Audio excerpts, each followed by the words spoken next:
अमावस्या के दिन आपको लगता है कि हमारे पूर्वजों का उद्धार नहीं हुआ, हमारे पूर्वजों का कल्याण नहीं हुआ, कहीं अधोगति में कोई चला गया है, उसका बस एक बार, रोज नहीं जरूरत है, प्रतिदिन जरूरत ही नहीं,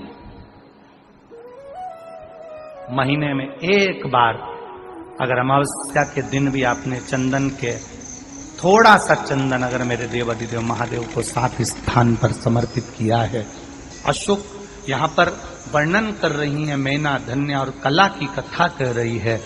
तीनों ने सनकादि ऋषियों से मांगा।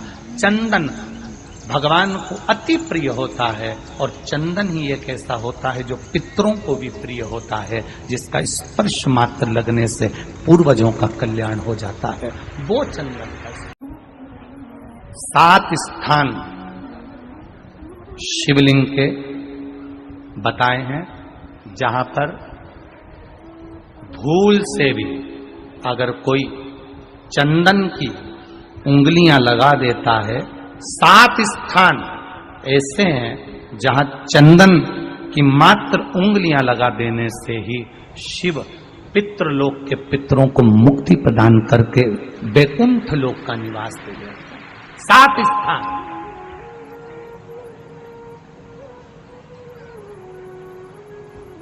और वो 7 स्थान जो चंदन के बताए गए हैं, पहला भगवान देवाधिदेव महादेव के शिवलिंग पर चंदन का लेपन। समझ लेना जरा बहुत अच्छे से। आपको लगता है स्वप्न में कोई मुर्दे दिख रहे हैं, या कोई जल रहा है, या कोई मर रहा है, या कोई चला गया है, ऐसा भय लगता है। बच्चों को मानी भेजूंगी ऐसा हो जाएगा, पति को मानी भेजूंगी ऐसा हो जाएगा, कोई हमारे कोई गलत तो नहीं कर रहा है, आपको लगता है। 7 स्थान चंदन के बताएं महाराज। पहला शिवलिंग, दूसरा जहां गणेश जी का स्थान है, मालूम है ना सबको, जम के बोलो जरा, मालूम है ना सबको, जहां गणेश जी का स्थान है वहां अलग से गणेश जी बैठे, वहां नहीं। शिवलिंग में जलाधारी के ठीक सामने राइट में गणेश, लेफ्ट में कार्तिकेय, बीच में अशोक सुंदरी। तो पहला चंदन बाबा के शिवलिंग पर, दूसरा गणेश जी पर चंदन की उंगली, तीसरा षडानंद कार्तिकेय पर चंदन की उंगली, चौथा अशोक सुंदरी पर चंदन की उंगली, पांचवा जलाधारी पर चंदन की उंगली, छठा जो शिवलिंग का जल बह रहा है इसके ठीक विपरीत की ओर चंदन की उंगली, और 7वां चंदन नंदी के मस्तक के ऊपर जो 2 सींग लगे रहते हैं उस पर चंदन की उंगली। ये कब लगाई जाती है? या तो अमावस्या के दिन आपको लगता है कि हमारे पूर्वजों का उद्धार नहीं हुआ, हमारे पूर्वजों का कल्याण नहीं हुआ, कहीं अधोगति में कोई चला गया है, उसका बस एक बार, रोज नहीं जरूरत है, प्रतिदिन जरूरत ही नहीं, महीने में एक बार अगर अमावस्या के दिन भी आपने चंदन के थोड़ा सा चंदन अगर मेरे देवाधिदेव महादेव को 7 स्थान पर समर्पित किया है। अशोक यहाँ पर वर्णन कर रही है, मैना, धन्य और कला की कथा कर रही है। तीनों ने सनकादि ऋषियों से मांगा। चंदन भगवान को अति प्रिय होता है और चंदन ही एक ऐसा होता है जो पितरों को भी प्रिय होता है, जिसका स्पर्श मात्र लगने से पूर्वजों का कल्याण हो जाता है। वो चंदन का। आपके घर में पितृदोष है, आपको ऐसा महसूस होता है, आपको लगता है, तो किसी भी नवरात्रि के पहले जो अमावस्या पड़ती है, मान लो अपन अमावस्या पड़ी, आप एक अंदाजा लगाइए, तो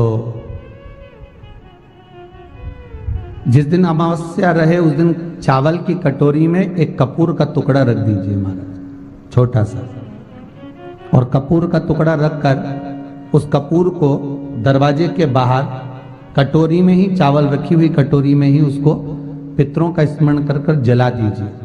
और जलाने के बाद उस चावल को कहीं भी किसी भी वृक्ष की छांव में पक्षियों के लिए डाल दीजिए। शिव महापुराण की कथा कहती है, अगर मान लो पितृ आपको कष्ट दे रहे हैं पितृ आपको तकलीफ दे रहे हैं, कोई काम नहीं होने दे रहे हैं, या कहीं आपको ऐसा लगता है कि पितरों का दोष है, तो वो पितृ दोष देवी, अब ये जो आप करेंगे ये कब कर रहे हैं? अमावस्या के दिन आप उसको रख रहे हैं। अमावस्या के दिन उसको रखकर रात भर आपने रखा कपूर के साथ में, सुबह एकम पड़ गई, नवरात्रि लग गई, उसी दिन उसको जलाकर आपने पटक दिया। अर्थात उससे देवी और पितृ इन दोनों का आशीर्वाद जो प्राप्त होता है, तो घर में से पितृदोष समाप्त होकर लक्ष्मी की वृद्धि प्रारंभ हो जाती है, कार्य में सिद्धता आ जाती है।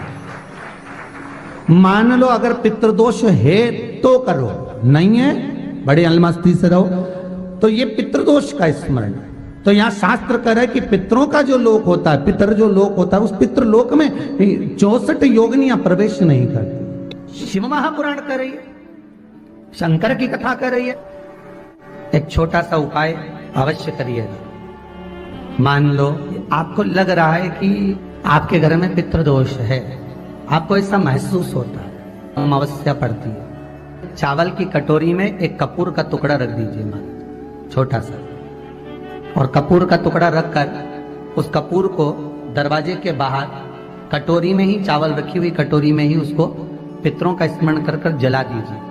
और जलाने के बाद उस चावल को कहीं भी किसी भी वृक्ष की छांव में पक्षियों के लिए डाल दीजिए। शिव महापुराण की कथा कहती है, अगर मान लो पितृ आपको कष्ट दे रहे हैं, पितृ आपको तकलीफ दे रहे हैं, कोई काम नहीं होने दे रहे हैं, या कहीं आपको ऐसा लगता है कि पितरों का दोष है, तो वो पितृ दोष देवी, अब ये जो आप करेंगे ये कब कर रहे हैं? अमावस्या के दिन आप उसको रख रहे हैं। अमावस्या के दिन उसको रखकर रात भर आपने रखा कपूर के साथ में, सुबह एकम पड़ गई, उसी दिन उसको जलाकर आपने पटक दिया। अर्थात उससे देवी और पितृ इन दोनों का आशीर्वाद जो प्राप्त होता है, तो घर में से पितृदोष समाप्त होकर लक्ष्मी की वृद्धि प्रारंभ हो जाती है। अमावस्या के दिन प्रदोष काल में, प्रदोष के समय पर, प्रदोष काल में शाम के समय पर जाकर किसी भी नदी, तालाब, बावड़ी, कुआं, कहीं ना कहीं जो आपके पास में हो, वहां पर एक घी का दिया, बत्ती का मुंह दक्षिण की ओर कर कर अवश्य जला कर जाना, सारे पितृदोष समाप्त हो जाएगा। अगर नदी, तालाब, बावड़ी, कुआं नहीं है तो पीपल का वृक्ष हो या बेलपत्री का वृक्ष हो या बट का वृक्ष हो, उसके नीचे लगा दो प्रदोष काल में। पर अमावस्या के दिन लगाएं जरूर। क्यों? क्योंकि अमावस्या 16 दिन तक पितृ मृत्यु लोक में आने के बाद में भोजन ग्रहण करते हैं। अमावस्या के दिन पितृ शाम के समय प्रदोष काल में शंकर भगवान का नाम जाप कर कर नदी, तालाब, बावड़ी पर पानी पीने जाते हैं। वहां से जल का आचमन कर कर पितृ अपने लोक को चले जाते हैं प्रदोष काल के समय पर। इसलिए प्रदोष काल में जलाशय के पास में बावड़ी, कुआं, नदी, तालाब के किनारे पर दिया लगाया जाता है दक्षिण की ओर मुख कर कर बत्ती का, तो पितृ आशीर्वाद देते हुए जाते हैं कि फलो फूलो, आगे बढ़ो, उन्नति करो, तरक्की करो। ये पितरों का आशीर्वाद रहता है, पितरों का वर रहता है। आप देंगे, कुछ करा ना करा, फिर अमावस्या के दिन उस दिन दिया दक्षिण की ओर बाती का मुख कर कर। 7 स्थान ऐसे हैं जहां चंदन की मात्र उंगलियां लगा देने से ही शिव पितृलोक के पितरों को मुक्ति प्रदान करके वैकुंठ लोक का निवास दे देते। 7 स्थान, और वो 7 स्थान जो चंदन के बताए गए, पहला भगवान देवाधिदेव महादेव के शिवलिंग पर चंदन का लेपन। समझ लेना जरा बहुत अच्छे से। आपको लगता है स्वप्न में कोई मुर्दे दिख रहे हैं, या कोई जल रहा है, या कोई मर रहा है, या कोई चला गया है, ऐसा भय लगता है, बच्चों को मानी भेजूंगी ऐसा हो जाएगा। जिनके यहाँ पितृदोष होता है, काल सर्प दोष होता है, वास्तु दोष होता है, उनको ज्यादा कुछ नहीं करना होना। महाराज एक बेल का फल लीजिए, उसके अंदर का जो गुर्दा होता है, अंदर का जो भाग होता है, उसको निकाल लीजिए, और उस बेल के फल में आटा सेक कर उसमें शक्कर मिलाकर उसको उसके अंदर भर लीजिए। अमावस्या के दिन सुबह 10 बजे से पहले उसको अपने घर में घुमाने के बाद में जिस जिसको काल सर्प दोष बताया है, पितृदोष बताया है या वास्तु दोष का स्मरण बताया है, घर में सब दूर घुमाकर अपने परिवार का हाथ का स्पर्श कराकर पीपल के पेड़ के नीचे तक खड्डा खोदकर उस बेलपत्र के उस फल को दाब दीजिए। महाराज केवल एक अमावस्या करना रहता है, पितरों के दोष से मुक्ति मिलती है और हमारे घर के कार्य सफल होना प्रारंभ हो जाता है। पति को मानी भेजूंगी ऐसा हो जाएगा, कोई हमारे कोई गलत तो नहीं कर रहा है, आपको लगता है 7 स्थान चंदन के बताएं, बाबा के शिवलिंग पर, दूसरा गणेश जी पर चंदन की उंगली, तीसरा षडानंद कार्तिकेय पर चंदन की उंगली, चौथा अशोक सुंदरी पर चंदन की उंगली, पांचवा जलाधारी पर चंदन की उंगली, छठा जो शिवलिंग का जल बह रहा है इसके ठीक विपरीत की ओर चंदन की उंगली, और 7वां चंदन नंदी के मस्तक के ऊपर जो 2 सींग लगे रहते हैं उस पर चंदन की उंगली। ये कब लगाई जाती है? या तो अमावस्या के दिन आपको लगता है कि हमारे पूर्वजों का उद्धार नहीं हुआ, हमारे पूर्वजों का कल्याण नहीं हुआ, कहीं अधोगति में कोई चला गया है, उसका बस एक बार, रोज नहीं जरूरत है, 4 दिन दुकान अच्छी चले, बाकी के समय बैठना पड़े, समझ लेना पितृदोष। घर में बच्चे चिड़चिड़े हो जाए, गलत संगति में डूब जाए, समझ लो चिड़चिड़ हो रहे हैं, पितृदोष। घर के बच्चे माता पिता का आदर न करें, सम्मान न करें, तेज आवाज में बात करें, समझ लो पितृदोष। पितृदोष मालूम पड़े। और इतने से भी अगर आप नहीं समझ सकते, परिवार का कोई एक व्यक्ति जब जब भोजन करने बैठे तब तक उसकी थाली में बाल आए, भले वो होटल में खाए तो भी बाल आ जाए, वो कहीं खाना खा रहा है तो बाल आ जाए। 8-15 दिन में, 4 दिन में, 3 दिन में, 2 दिन में, 6 दिन में आपकी थाली के भोजन में अगर बाल निकल रहा है, केश निकल रहा है, समझ लेना कि पितृ आपसे कुछ मांग रहे हैं, पितृ आपसे कुछ चाहते हैं। महाराज एक बेल का फल लीजिए, क्या लेना है? बेल का फल, बेलपत्री का जो फल होता है उसको ले लो, उसके अंदर का जो गुर्दा होता है, अंदर का जो भाग होता है उसको निकाल लीजिए और उस बेल के फल में आटा सेक कर उसमें शक्कर मिलाकर उसको के अंदर भर लीजिए। अमावस्या के दिन सुबह 10 बजे से पहले उस बेल फल में जिसमें तुमने पंजेरी भरी है, आटा सेक कर भरा है शक्कर के साथ में, उसको अपने घर में घुमाने के बाद में जिस जिसको काल सर्प दोष बताया है, पितृदोष बताया है या वास्तु दोष का स्मरण बताया है, घर में सब दूर घुमाकर अपने परिवार का हाथ का स्पर्श कराकर पीपल के पेड़ के नीचे तक खड्डा खोदकर उस बेलपत्र के उस फल को दाब दीजिए। महाराज केवल एक अमावस्या करना रहता है, पितरों के दोष से मुक्ति मिलती है और हमारे घर के कार्य सफल होना प्रारंभ हो जाते हैं। कार्य की सफलता होती है, कार्य में सफलता प्राप्त होने लगती है।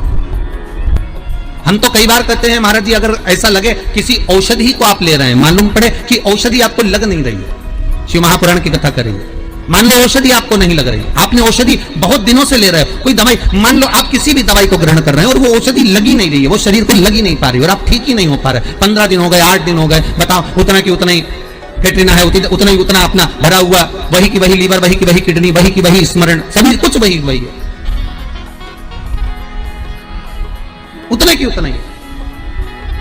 बीपी भी ऊंचा नीचा चल रहा है पर लेवल में नहीं आ रहा, शुगर भी लेवल में नहीं आ रही, तो प्रयास करा करो महाराज, बेलपत्री के फल का जो गुर्दा है, अंदर का जो भाग है फल का, उसको पानी में गला लीजिए और प्रदोष की प्रदोष, कम से कम प्रदोष नहीं हो और बीमारी जरा दवाई लगी नहीं रही हो तो बिना प्रदोष के भी कर सकते हो, उसको पानी में गलाइए, आधा घंटा पानी में, जैसे आपको सुबह मंदिर जाना है 10 बजे, तो सुबह स्नान कर कर कम से कम 6:30-7 बजे उसको पानी में गला दीजिए और उस बेले के फल का गुर्दा से गला हुआ पानी शिव जी को ले जाकर समर्पित कर दीजिए। महाराज उस पानी में से थोड़ा सा 1 चम्मच पानी शिव जी पे चढ़ा हुआ लेकर आ जाइए, उस पानी को जो बीमार व्यक्ति है उसको औषधि देने से पहले मात्र आधी चम्मच से भी आधा चम्मच उसको दे दीजिए।